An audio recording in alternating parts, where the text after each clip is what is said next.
Kokorike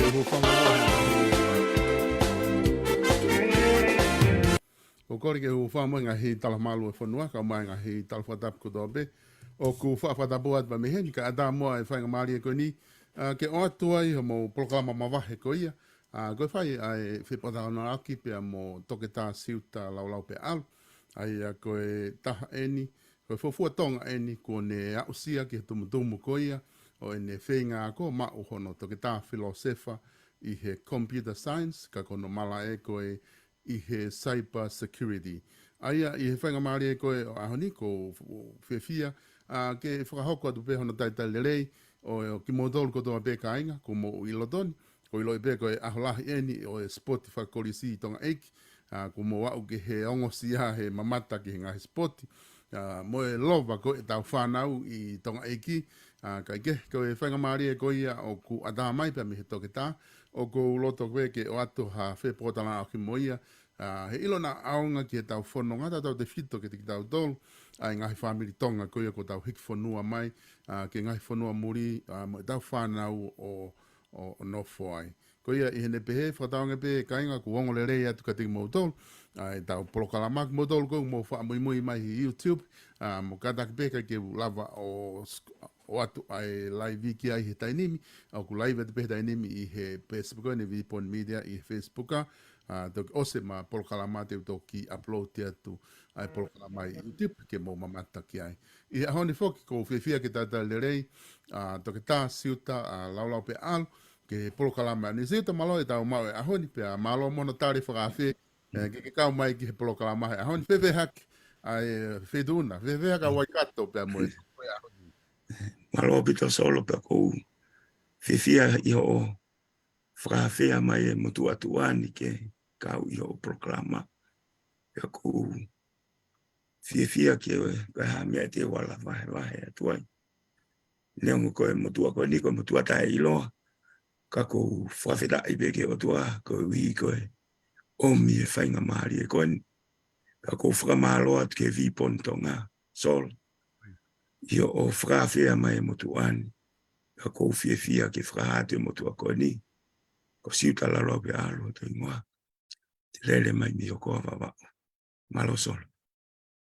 Mahalo pito e Siuta koe o koe bemo ki taki ka mata pe e te tala noa ko ilo i pe ko hange koe na aku whakahaki he kai ngā ane nei koe fofua tonga koe ko ke au ke tumu o e ako i he toke tā filosefa i he ta whaaki koe o e computer science he cyber security ka ko ngā ko loto ke utuku ia ki he konga whaosi ke ta toke tala noa ki ai o ko fie mahu inga ia foki ke kamata e ta Polokalama Siuta i he ta Polokalama ki pui tu ape me he tuunga whamili hange ko ia ko ke tala noa ki ai ko o hau pia me i o koa wawau pia ko tui mahalo ko kinau tolu ko ia ko ni tu foki tai nimi i he ku wakai ko ki ai ku toko taha ko toa pe wawau neongo ko hau me i o koa ka koe ke te whakalau i ka inga i wawau lahi ko e nau whanonga pe ko ke mau o toke tā filosefa, o swia taha ko toa me turiki koe, hau me longo mapu, alo au ki hahake, alo au ki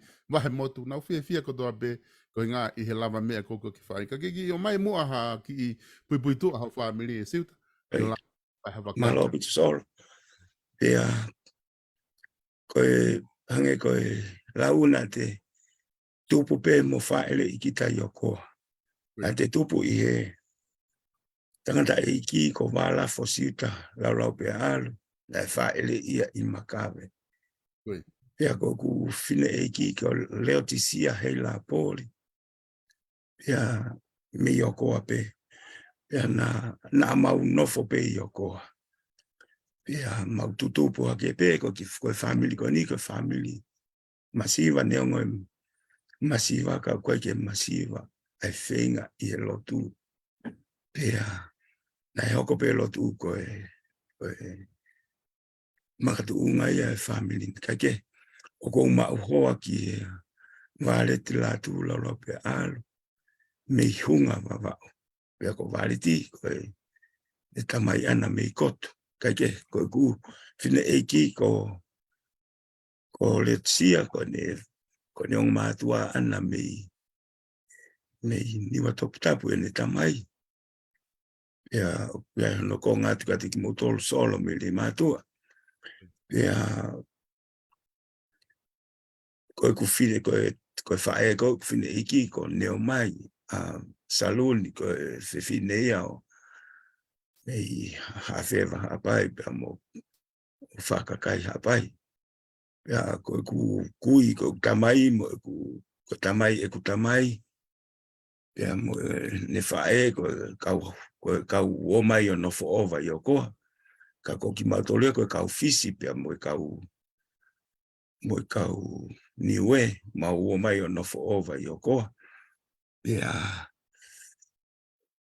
ai na kula tohi pe i CPS Makawe ai ko ha ko kai ai ku pau ke he pongi o fana wa ko lue ki ha koka ya lue mai ka kai ko me fana wa ko me Makawe ki ha koka ya lue mai ai fana wa ko me utui o lo to lue o ma wo mai ki penate si ya ko pe i CBS ha koka o me afakauri fo ke ni solo na ku kalasi yono tu o tolu au ia.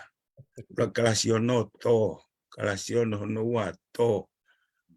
Ui, pea to loto pe, tamai ke u feinga pe ke u kalasiono. Ka ua pe, ka pau na to e to he tau no tolu.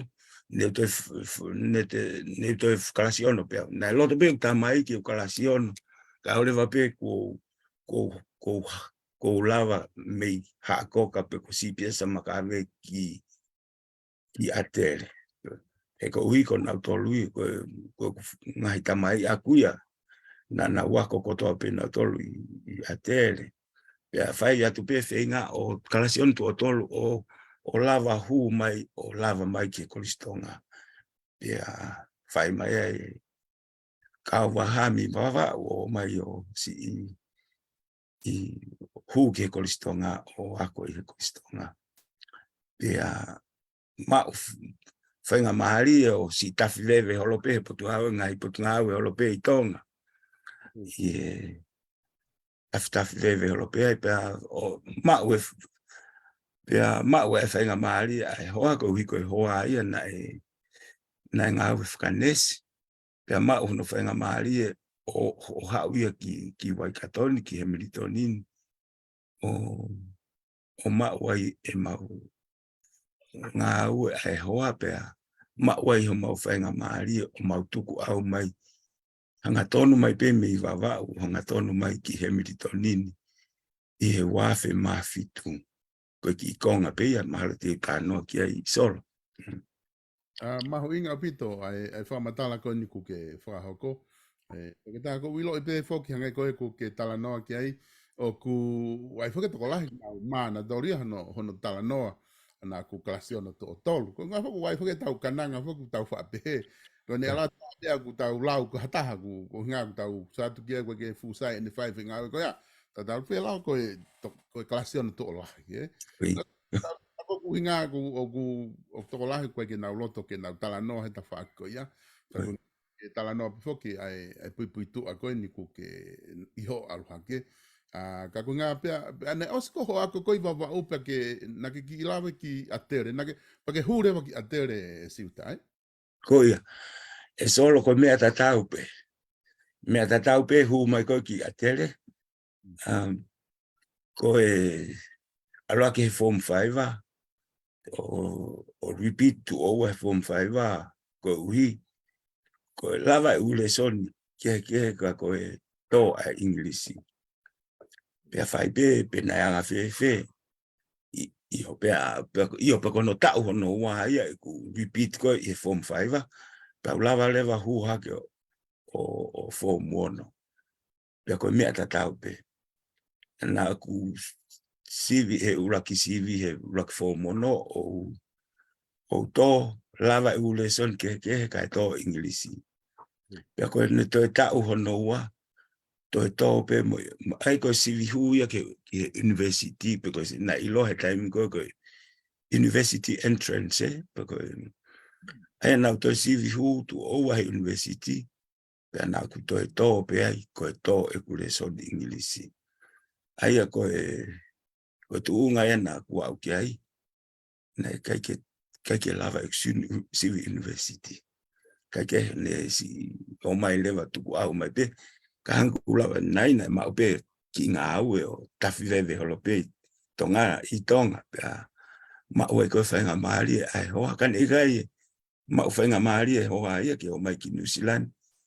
He kai ke wa uia ka ke ia hao o mai ki New Zealand. Ka koe winga e mau o mai, koe mau whainga maari e I e hoa. E se tau mahina o pito e whatara noa ke whai, pe aku whamawhanai whanongo ki ai. E taimi koe na mao e whainga maari e koho ho a wareti, o mou hao whoki o ngā ke ni hao ngā ue. Pea mou hiki marewa ki Nusilani, pea moe whanau. Aia ko mou hao ko iana o si whanau I kotoa e whanau I tonga, pena e toki ai peha whanau na toki whanau. Ko ku malosol, ko ku ki whanau o ku whanau e toko nima, na e whaele I kotoa pe ki nau tolu I tonga. Ko ongo whakawhiawhia ia ke ui ke o ku whanau, ko ongo ua na e mau o mai ki heni tau uona toko taha pe tau ua toko taha. Oku na kei mau pe ai lea whakatonga pe na kei lea lei whakatonga pe ka koe whanau ke oku kai koe tōnga whanau na lava lelei au pito pe lea whakatonga lelei au pito pe koe whiawhia koe whanau mau na e whaelei peitonga ka kuma hiki mai ki New Zealand na kei lava pe lea whakatonga lelei au pito pe koe ia pe koe maalosa. Ta ua foki e siuta I hane tupu I murini. Oku hange pe ta ua ia ko I pepe na whaere I tonga pa tau hiki mai moi. E ku ngako na hafu na dolo hu atu he he primary al haki ko ia. Lahi ange pesetia e walu noa be hiwa noa mahalo. Te nau rea whakapalangi nau dolo he ko rea nau tupu ai I nusi. Ka koko lava ko rea whakatonga ko fu big challenge a pito ia. Koe moni lahi au pito solo koe na fai pe ki tutu di pe ki he family I heni. Toki o pe motolu o lea whakatonga I apiako. Ka ko apini o kui kai ke ngofua ke whaharea whapalangi heni. Uwe whamre mora ke nau toki o pe na tolu lea whapalangi I apiako. Ko apini he kai ke whaharea whapalangi ai. Ngau e ki pe tau lea whakatonga. Pea ko ia kua pe ki he ahoni ko usio ki ono lelei. Ai fia ai whanau maru ku toki hau ke mahino ke ki nau tolu. Ai uhinga koe na aku tala ki ai ke oua e lea whakapalangi I apini. Pea ko nau hoko e ni o au ki ai ku nau mahino lewa ke nau tolu. Ai uhinga e ku teke nau tolu ke lea whakatonga. Pea ko fia pitoa. Heke ke aha taimina ke ki o ngoi ke manawasi he tu uniko ia ku ke whai. Whakatatau ke whakamatala ku ke whai, ko tō peha o CV tonga, ko tō peha Inglisi. Ko palaparema ho ako, ko palaparema peha Inglisi. Ka ko mo whanau ki murini, ka ke kei loto lahi pe ke ta ofi na tolu he na urea whakapalangi I api. Na aha taimina ke whakaukau ai pe ku tonu ho whai tūtu ni pe ku hala ko hinga. Na whai ale whanau palaparema he Inglisi, hange ko palaparema na ke paki mo ia. Solo koe neongo ko tau mai ke whanua muri koe ni koe. Ko koe hano ngai tūtu ni ona. Kana ku kei maua ki au whainga lau maari e o tauhi whanau whakatonga. Pea koe toki hau ki a te au ia ai konga ki mui ai mahino koe whanua muri eni o koe hano ngai tūtu ni. Pea ka pau te whai tūtu ni o whewheka ke whanau te na ona tolo tala ki a piako ka kuo. Ka koe mea peo mahino ka te au kei toka I piau he whanau neongo ku whare o lahi taimi lahi ni pa ki o watuia. Ka mahino peka ki nau tolu. Te mau kei lue pe mo ui whakatonga. Pa ko ia pena si whai ake ai pe. Rohi ake whanau koe ni. Ke nau kei mo ui whakatonga pe pa ko fia pe nau kei mui pe ke mea ko loto ki a malo. Siuta ko taimi ko na mo hiki mai ki New Zealand. Pea ke mo hao foko no fo mai ki o hiki mai ki New Zealand. Ko ha ai mea na ke whakaukau ai ke toi foki ki he ako. Solo. Koe, nai whai pe foki ai ako I tonga mo whakaamu pe aha taimi. Mau whenga mahari ke hoko atu ako. Kono mo ni ona ia koe. Koe wako naki ai mātua he taimi. Koe whanau. Koe lotu mo ako. Ke mo hoko ia koe mea ke tohi tongi o mo whakaukau. Pena e winga pepe. Tō mai lewa ke whanua muri o kia no ngai whainga mahari. Pea mahino peka ki tau tolu kutau mai no wha muri he ni. Ai whainga mahari le rei o e ako. O kulava ke tau hupe. Ia whainga taimpe. Ka koe misi pe ia na ia te au. Ke ia ha taimi. Na nofo pe o whakaukau ke ha taimi. Ko ia haku ki whakailonga whakako. Ia kulava hu ke a university. Ko hi ko si o whaki ki motu. Oku pena o si ai ko hata hai motu pe kai ku o ne maa ka whainga tuunga. Ke ne maa o ha whainga whakailonga whakako. Kana tupu koso pe ia te au pena sorry, na ia te au pe whakaukau. Ka ia taimi te u maa whainga maari ku pau pe ke u whainga ki walo ako. Kana malo mo si tupu au mai ko ne ako solo. O mai ki nusilani o hu o mao e ako. Pea kapau te utala noa tu ai pe ko hala whanonga koe na fo mai ai koe hala whaingata. Ko hi na hala haki lai pepa. Koe ako koni na kuloto ki ai ke uhi ko kumalo hinga ki na kuloto ki alu ki ai ke alu I tawhaki o he o whakalere hanga au ko business management Ka ko uhi o te ki aku ilo ki ko me ai aku te alu kita o uraki ala ki computer ke whae mea. Pena kuloto lewa ki iai ki Polokalama na kamata I Wintec ko Wintec ko Waikato Institute of Technology ka whanau no pe ke Wintec. O si I fope o ku iai na ki Polokalama ako ta tongi. Na ku ula ki hule wau he ki kalasi ako Ingilisi. Ko advanced certificate he Ingilisi. Pea mawai ki certificate ko ia o ha o alato so ke Wintec. Pea tama he Wintec te nautari au ke huange mo ki certificate ko ia. Pea hua tu lewa o kamata. O kamata lewa e level o tolu koni he Wintec I he computer. Ke ulava o ala ke taipe. Ke taipe na ke poto he taipe. Mo ulava o puka ke interneti. Lava ki alu o fe emaili mo mea pa. Pea kama tai. Ko lotonga foi taimi ko ia ko fatonga eleva. Ta ko fu tahi loloto ni pe ko fu kono ngahi makakoloa o fu mahuinga au pito pau. Ha leva ke te au e whakaukau e mahuinga ia. Ke tuku e ku mea koni o ko sa ai ka e anga haki mea ke ki ai na ko haki mea ni fo o pe ko kamata ia mea mea ko mea ta solo ko na o si e ku level tolu pe ma certificate pa ko leva ke hu leva o kamata I diploma o te ke mau entai tolo mau tolu ia ki ha mea ki he pe ki student loan mea. Ko me be ko ma wo mo ku family ma wo ki uta o fai e ma autori pro peuri. Ke kamata e totongi e ku ako. Pena ma wo ko to aleva family ko fai semester ulaki ko ia. Te ke entitled ke student loan. Pe ko no ko ki he ako. Ta ma wo leva mo family o ki uta autori pro peuri. O mai o totongi aki foi semester ko ia na mana tu ipena fe ngo no afe.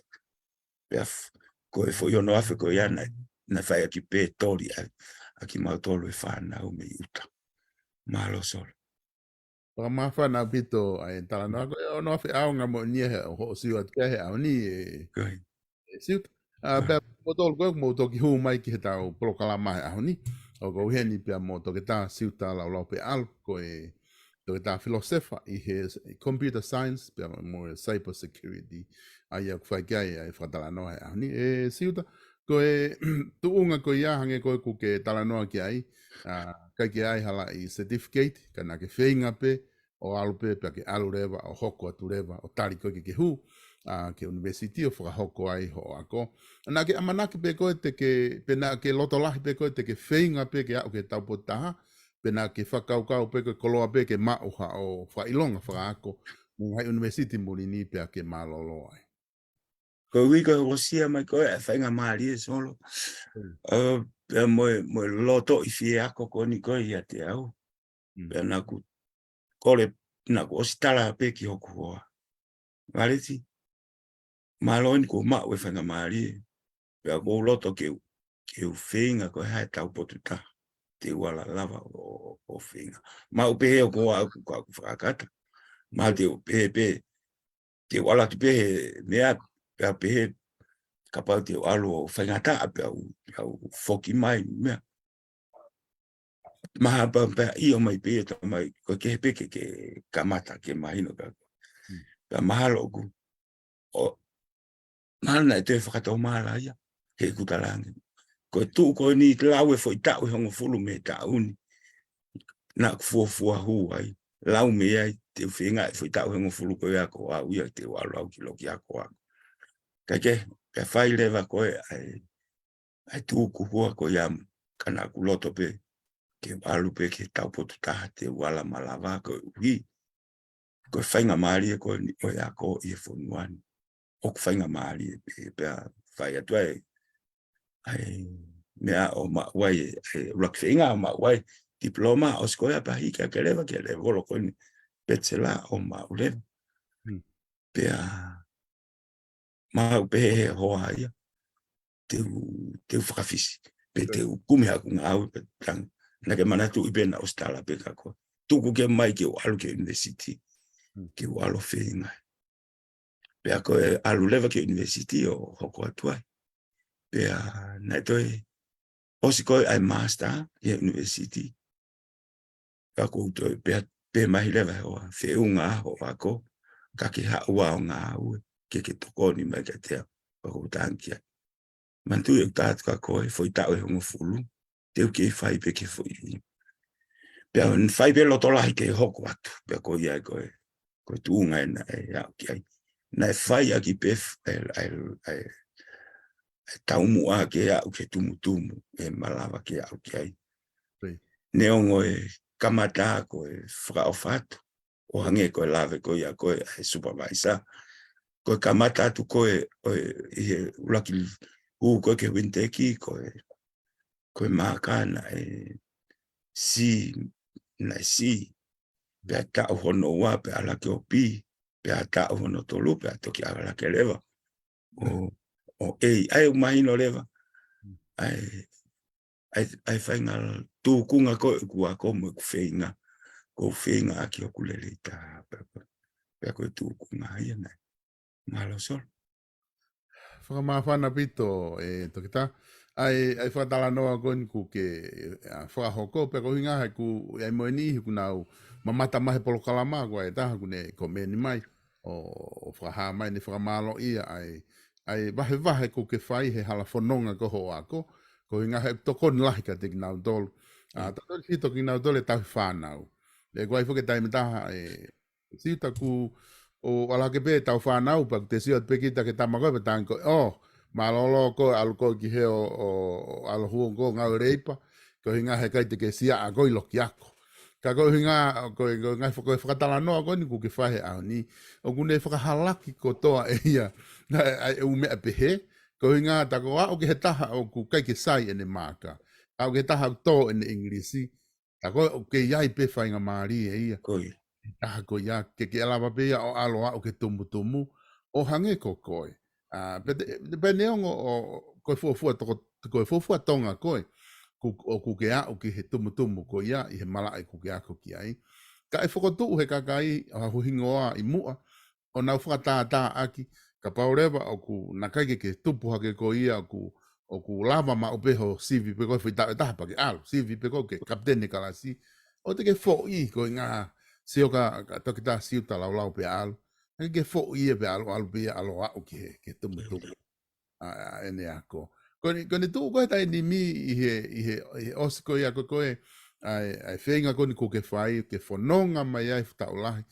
Pea koe tu iau ia Siuta koe whainga whelaulau pe he kai ke te lava e kita ai toko taha ka pa he kai ke lava whai whetokon aki pea moe tato whito ki he hoa ka wāre, tato whike whanau. Peko he kua ngahi fia mau fokia no foi murini o fia mau ia ke whakakato he ngahi whatongia o tamai pa moe whae. Ka kua pau ke whai whi lau ia o kai ko kita peo te whai a ko pau ke whai whi lau I hoto hoa ko te whanau pa meni ihi wofi a kita kai malawa ke au ai whinga koe nina ange ko ke whatala noa ke ai ko tui pena e pehe pe e Siuta pa moe whinga na ke whai Moni o Peter Sol. Ka koe whenga mea pe. O ko siat pe whenga tūkunga ko ia. Kia te au koe kalu se whai lahi moni pe. Pea o ko tuku pe au ai ngai mea ko tā pe. Ki o kuhoa ko uhi. Koe tūkunga koe ia na ne whai e ia hoku whatongia. Whatongia. Hau lewa wāretia o whai e ia e whatongia. O e tamai ke whae. Hau lewa wāretia o whatongia. E whatongia ko ia. Whatongia ki ono tau I mautolo.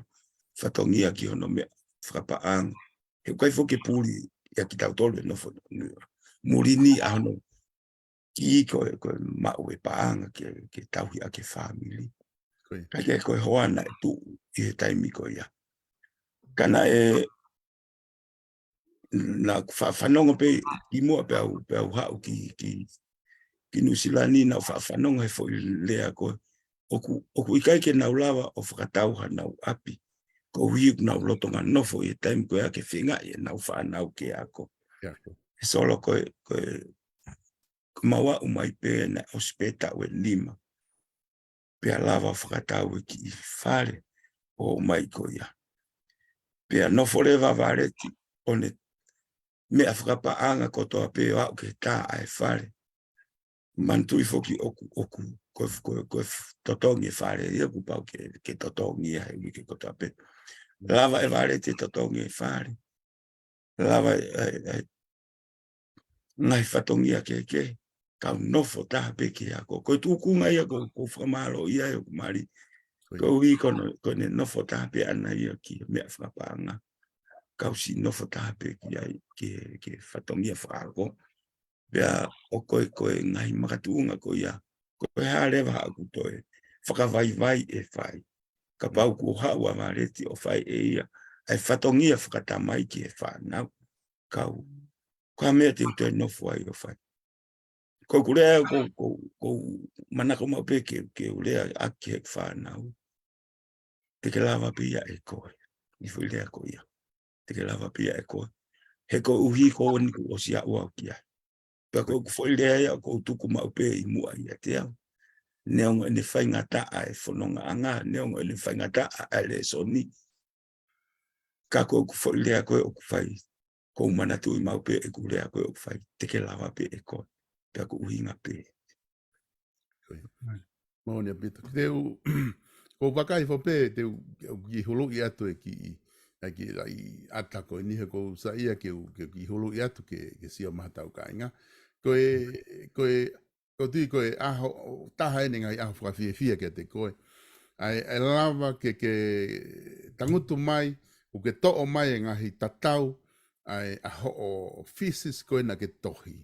Ai a koe na ke tohi ko whakatotolo ia, I he tau e tolu, porque tau e whāna, ke whai ai ho Polokalama ako to ke tā filosefa, I he pala e koe ni. Pea koe mea koni ko ke to'o mai, koe fu tohi koe ni, koe tohi ana ke hanga o hiki, o awe sivi, pea lawa rewa ke hanga he kau, ki nau tolu koe na hanga ko ahi pe nau whakamau I ho ngau e nai whai, o whakamaka, pe na oanga rewa o fuaki atu rewa ho toke tā filosefa ko ia i he computer science. Ko tohi koe ni, e tuku ia i he university, o lau i toi tangata. Ko i ngahe tuku ia ai, o mweke te ofiange ai tohi, e tuku ia ai, pe ai lau konga ai kau wako kotoa pe, o nau mahu inga ia he ka venga, o ku ke whakahoko, pe kau wako kotoa pe, o nau mahu inga ia i he lau tohi, o ngahi whakatotolo, ki mo tolo koe, ko mo whakatotolo iloa, pea mo wa o ke tumutumu ko ho mo ngā we i he tuunga koe. Ni ko ku uinga pe ko hanga hulu atu, ke mai moha ki i pui tu aho o whakatotolo koe ni. Ko ilo pe e toki ai Polokalama, te tatoki talanoa tawa ki ai, i he kakano o whakatotolo nā ke whai. Manatu i whaka whakatotolo eni i he lau i tau. Pea kai ke talawa tawa o talanoa ke kakano, i he ki miniti pe tahap ke mahino. Ai o anga ke toki aha foi Polokalama Mavahe ia, te toki inofo talanoa, to ko ngala lahi holo ngahi kakano ko ia, na ake whakotu i he whakatotolo ko ni na ake ilo, i he whekumi na ake whai. Kako o atbau whainga maari ko ni ke o mai mua ha ki i whamatala pe ko hae a hingoa o whakatotolo ko ni na ake whai, pia mo me te whito i whakaukau na ake nofo o whai ake whekumi. Koe malo pita sol. Koe ki mua pepa to tari ato whewina ka nā ku mao koe ki whangamāria koe o hu koe ki he mehe wintek ki he alu koe ki he university Waikato. Koe. Nā ku alato au o kuai ai fo ilea ku asi mai i tua koe cyber security. Koe. Solo koe ki te ke uilo pe koe haka uhinga fo ilea koe ia. Pau haulewa o kumi ai uhinga koe fo ilea. O toki o hau mahino ka te au. A pēr toki mahino ka te au o kui ai kōsi pe he o ku whakahoko university Waikato. Pe hango lawe, ane nai, hange o ko whiwhiri mau pe ke ilo i hangai mea fo o ue. Pēna nei tupu ngai o kautoi ki whekumi pe ke uhinga whi lea mo e kōsi koni o whakahoko university Waikato.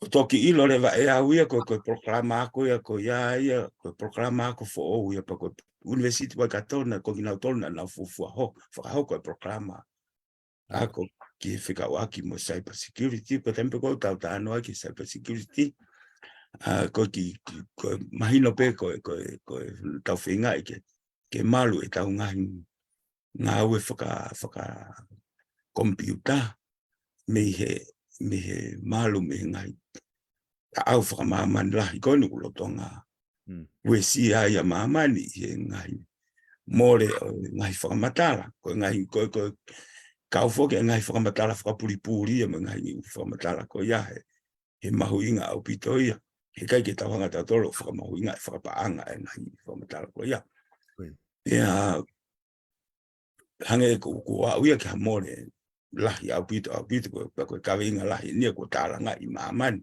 e more koe. Pena e whai e whakaukau ke huange o ahi e ki proklama ako koe. Pea whai atu pe neongo pe ni fo ou pe neongo pe ni whai ngata. Kana e alu pe e ki whakaukau ke kulea koe ne nai. Te ke lava pe e koe. Ne whai lewa e whenga pe ku foi project whakamuimui he master. Koe kusio o mao na ai o sio ko ke ngai ta au kon ko ho Pasifiki ki ngai more e paanga kon ko e kai ha fra malo i internet ba o sian ko ya ko ke i lo ko alu paanga ko ya ki fe pe ko hai alu ki ai me na ku sio leva na fo leva kau ki tonga ke uhi nai toki mahino ka te au na e more pe hei tonga ai taha ngai potunga au e pleanga pa loto lewa ke u peisi e ku whakatotolo i tonga ka ku huinga whakaukau ko ia ko kusio ko ke whakaau whakatau ka kai he Pasifiki e more e nau paanga whakatau ta mo ngahi potunga au pena ku ma ue whenga maari o lava atu mo kuonga supervisor ko ngo professor e me university o kato ko o kitonga o tala noa mo pre anga tonga fi waki mo programa ko ki cyber security pe ma wifi nga mali o fai ta no ko ya pe me mai leva tam pale mia ko oni e ko sa so ni na ene ye time ko ya ye mate ki mahalo ona o mai ai o mau famoni e area pau mo university wa kato ke fai hafenga a ki frata motonga ka ko ku frato tolo ko na ke na ku fai ko frato tolo na me no fota i tonga ko hi ke ilo ko ha ko a te fito i uhinga o ku fai ai mole ko ha mo paanga mo ha ngai mole ngai framatala pe ka te fito i uhinga o ku tau esi ai ngai mea ko ni woko ya ko ko konga lahi pe ia ku channel pe ke tano pe ke ko na ko frate fito pe e ku pe si me ngai u me ko no ko pasifiki e mole e tau paanga ka ku pau ke u ki kamata i tonga ke ui ke ilo yo no winga mo u tau tono no wai ke ngai me ko ni o mai he ka u frakina ko nga lo pe ko winga ia e fratotolo ko na fai malo sol Kone tu he tai ni mi e siuta kone osia ni koho o whakatotolo, ka kato kone ai whakatotolo ku ke whakahoko o ave ke te kinau tolo. A ia, koe me heni lewa he ahoni ki he hoko atu, koe harewa ai tuunga o ku ke whakaukau ke whakahoko, o te aimo hawhainga whakatotolo ku ke whai, pe ku ke whoki mai o whahanga he ngāue, pe ki he ta whaaki kone whakatotolo na ke ngāue, na ke whakatotolo. moni abita solo ko ui ko o fo o abita malai ko ni ya e lava ha ataha ke ne hoko atu ai whakatotolo i he hoko atu mea te au ko palapare malai ia na uwhi kuki moi ai kwhi inga whangako na whai mo whakatotolo na whai ko ui i kai ke ai hangai te fitoi whakakau ke mau me ai ku whakatotolo. Ko mea rewa ku hoko na uhanga tāna ki mai ngai whakamatala ke me ngai tūkui whanua ku na wapsia ai parapare makoni ngai whanua lalahi o mamani na uhanga o mai me ai.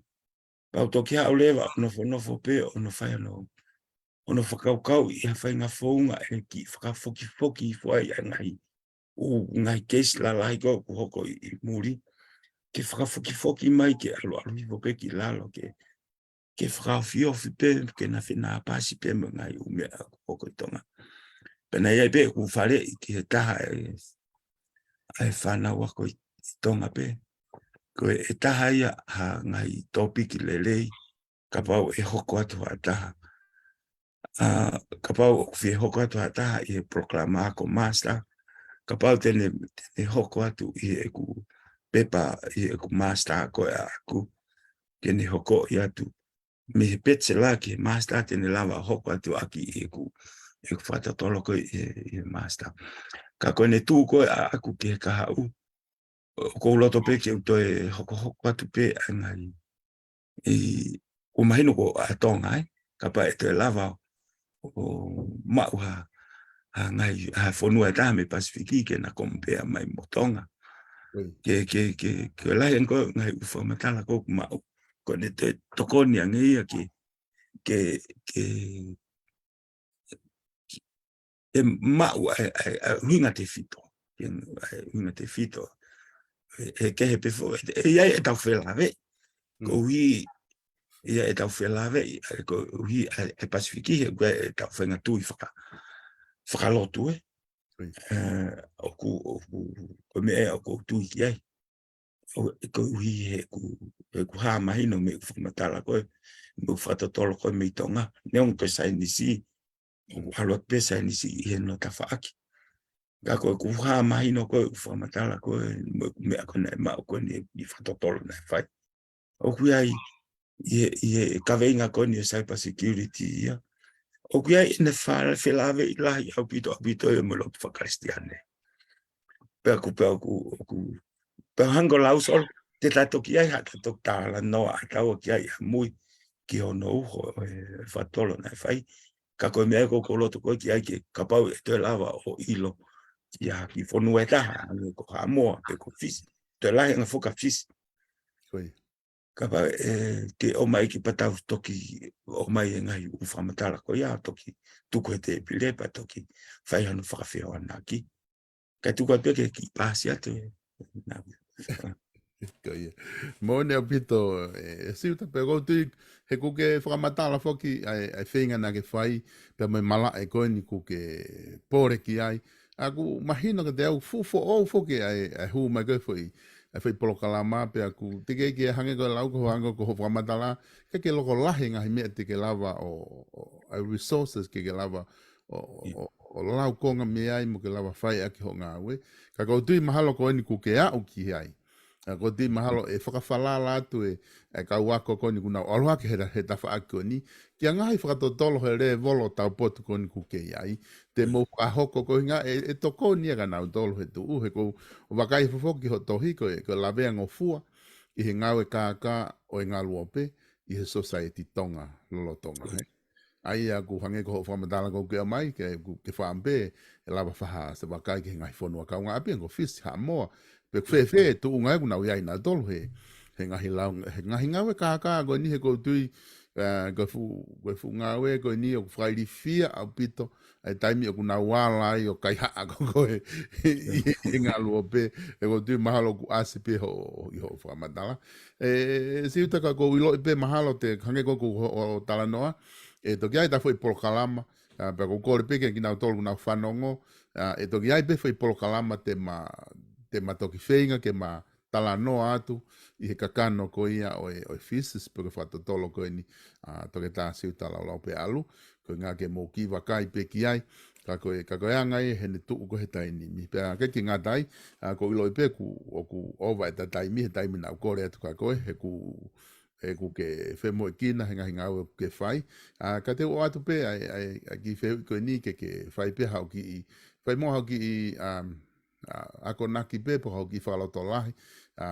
ki he mātu pe ko hai pe whanau wako o kunau i he malai ko ni ka kunau mei fo he ako e whai pe hau ki whaloto lahi ki ai he ko iloi aonga au pito ai whamatala ko whai neongo ko tala noa ko tōku ke whai whia whini o whaloto lahi ko tō pe ia i angai mau whanongo ko ki ai ko ngā ke ta whakaose a ki pe konga ko ia Malosol io ki mua pe o tari o pe hui koe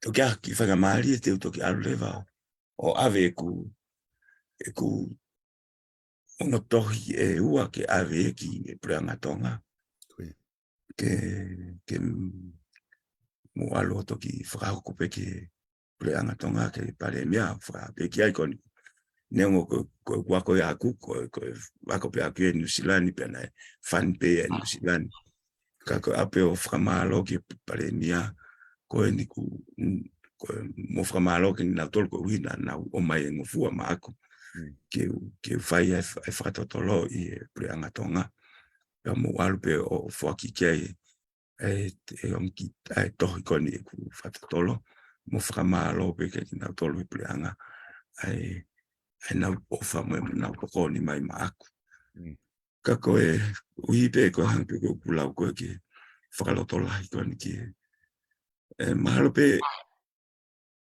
ko tano pe aki ko ni ko unga pe na unga pe alo ako ko wiki ke sio fa nau o ku kai ki ha me e to mu i mama ni ko ni te tau alu pe tau tolu o mate, te tau tanu tau tolu ia, ka koe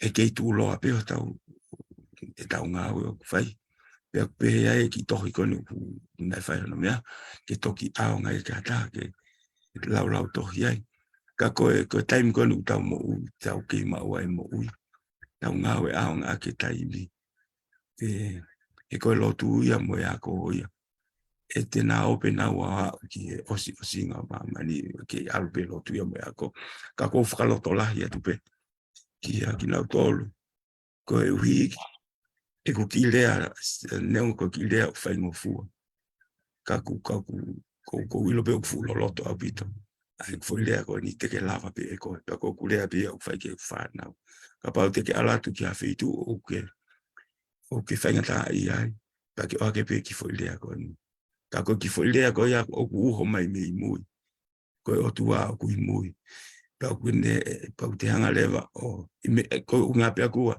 o kui mui ai o tua ia foi me aka kono moni nai I mua ia ko o tua ia o whakamo mua ia ui he ki foi ka veinga rea ko ia ka koe whakaloto lahi atu pe ki atu motolu whanong mai ka ko o whalahi atu ke motolu o kure au pe te ke lava pe e koe he toko ni mai o tua pe ku lahi a mea pe whaingata te ke lava pe e koe I o lotu mo kore ke o tua ke ne whai toko ni a. O atu e o whalahi atu ke te koe solo, pia mui kau ngā whanonga kotoa pe, si Polokalama ai motuani, malo au pito si o manatua mai au, pia ko o whalahi atu ke te koe, pia moe family, ma o whatu me he kau vai ua kato me he militoni, ke te motolu kotoa pe, ke tonga kotoa pe mo mea mai ke Polokalama, malo solo. Malo pito to kita Siuta Laulaupea'Alu malo pito e ma ho fainga mari e fefin ke fa ki fa tala no mo ko ki konga si goni o hala fononga ho o ako pe aku fa fia pito ai fainga mari e ko e mau ko tu pete ai peta fainga mari ha fainga mari ki ha time ko nga ku ke tato ki tala no ai ke kakano ko ia ho fa totolo e ilona aonga ki ho tau community tonga o te tau pe murini, pe kotonga, pe ko whea pe hawhi tuku na ulawa whanonga he Polokalama koe ni. Pe mau whamalo ko toa beka te koe, I he whekumi, pe mai loto lahi ko ke whai, ke hoko koe whai taki anga, ki te ki mau tolu, pe moi kakai ko toa pe aku pore ai ki tau tolu ko toa pe tonga, I he lava mea koe ni ko mou whakahoko. O whatu e siuta ki family, pe a malo apito e Polokalama he anika ke pouria. Malo apito solo, o whatu. Koe. Malo. E kainga mau wha malo atu I he whainga maari e koia, ku mo lawa ke mo mamata mai ai, ki he Polokalama koia e ahoni, ai ku whai ai whakatala noa, pia mo toke tā, Siuta Laulaupea'Alu, ai koe fufua tonga ia kone mao, no toke tā filosefa, I he mala e koia o e computer science, tata te fito ki he cyber security.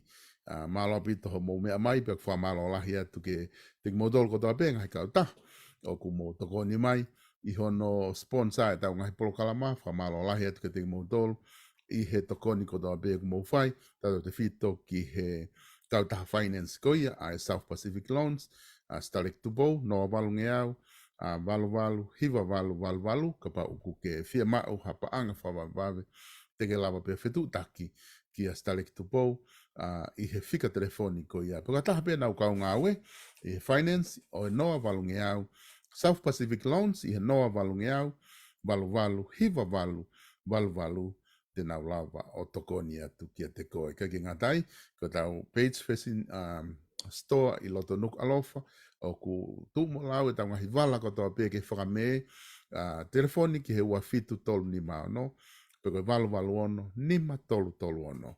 Ia koe ua fitu tolu ni mano, pe koe walu ono, nima tolu ono, lava atu ki ai, o whakatau, whahinga wala pe te ke fia mau, te nau lava le rei pe ke nau tokoni atu ki te koe, iha whahinga wala pe, o I he na uta koe ni ki he na uta koe ni, ki he teu koe ni o ngai sapa te whakame I he taulonga I whanau, kau ki hulu I atu pe ke lava o mamata mai ki ai, koe ngā o ku alahi apito e nau uta ai, te ke lava o fili, tori mo fili mi ai, ki he sapa te whakamea koena. Ko e ngahi wālaina te ke lava o fili mi ai.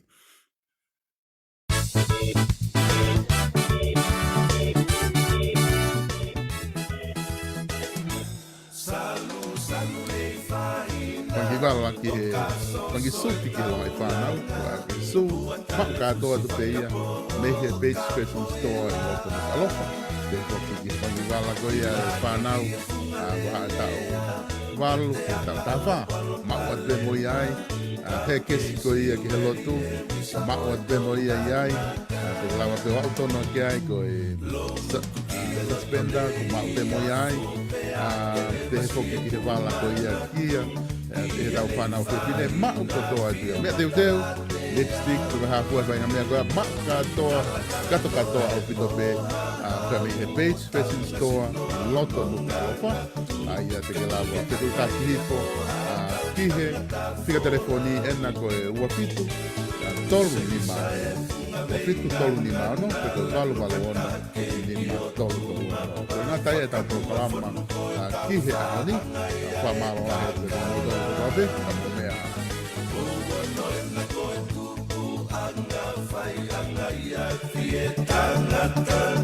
Atau ke kaki ama mataki e kaulanga.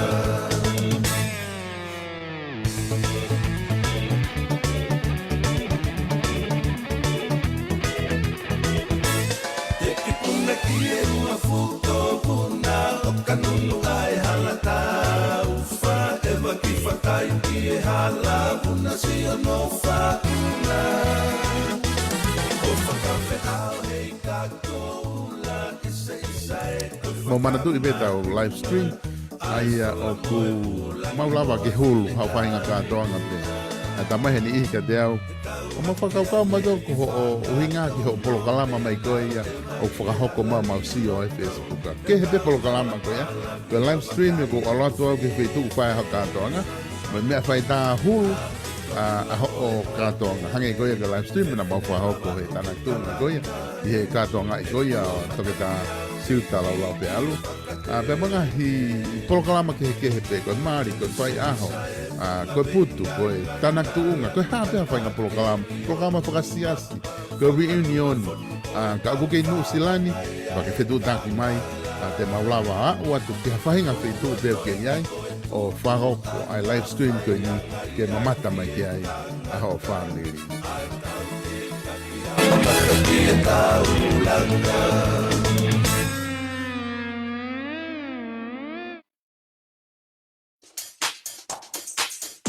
Oh yeah, oh yeah.